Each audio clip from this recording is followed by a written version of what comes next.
Na tumai ubuheri wa afya mtazamaji wetu wa TVC 247. Kumbuka hiki ni kitu ambacho hatubagui milima wala mabonde. Ungana nasi hadi tamati tukupashe yaliyojiri hii leo. Mimi ni Martin Base. Nami ni Emmanuel Omari. Mwanzo tupate yaliyomo.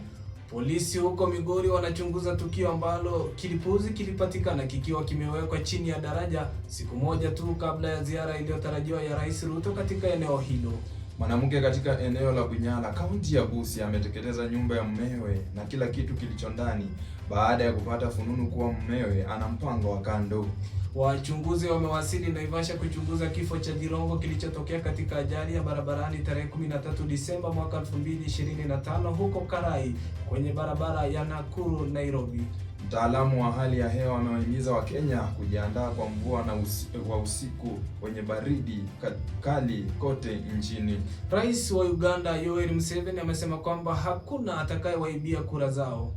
Na michezoni ni kwamba Manchester United waagana sare ya 4-4 dhidi ya Bournemouth ndani ya Old Trafford usiku wa jana. Karibu tukupashe taarifa kwa kina. Mwanamke katika eneo la Bunyala, kaunti ya Busia, ameteketeza nyumba ya mumewe na kila kitu kilicho ndani baada ya kupata fununu kuwa mumewe ana mpango wa kando.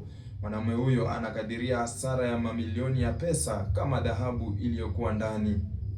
Kwingineko ni kwamba polisi huko Migori wanachunguza tukio ambapo kilipuzi kilipatikana kikiwa kimewekwa chini ya daraja siku chache kabla ya ziara ya Rais Ruto iliyotarajiwa hivi karibuni. Taarifa hii tunaifuatilia kwa kina tukikujuza baada ya kupata mambo zaidi kuhusiana na taarifa hiyo.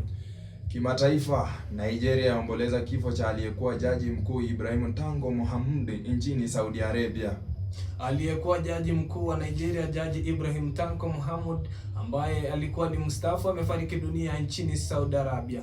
Kifo chake kimethibitishwa na vyanzo vya karibu na pia kutangazwa na chama cha wanafunzi wa sheria za Kiislamu cha Nigeria, ambacho kimeelezea kifo chake kuwa ni pigo kubwa. Mmoja wa wanaume wawili wanaoshukiwa kuhusika katika tukio la ufyatuaji risasi wa watu wengi katika ufuko wa Bondi alikuwa anatoka kusini mwa India, lakini alikuwa na mawasiliano machache na familia yake, huku vyanzo vya polisi vimesema.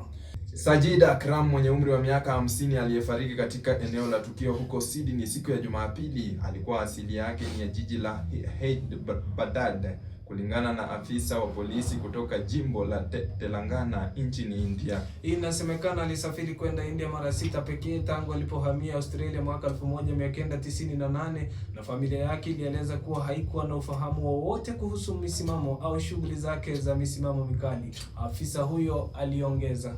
Sajid na mwanawe mwenye umri wa miaka 24 na Vede washukiwa kuua watu 15 na kujeruhi wengine kadha katika tukio lililokuwa linaadhimisha sikukuu ya Kiyahudi ya Hanukkah siku ya Jumapili.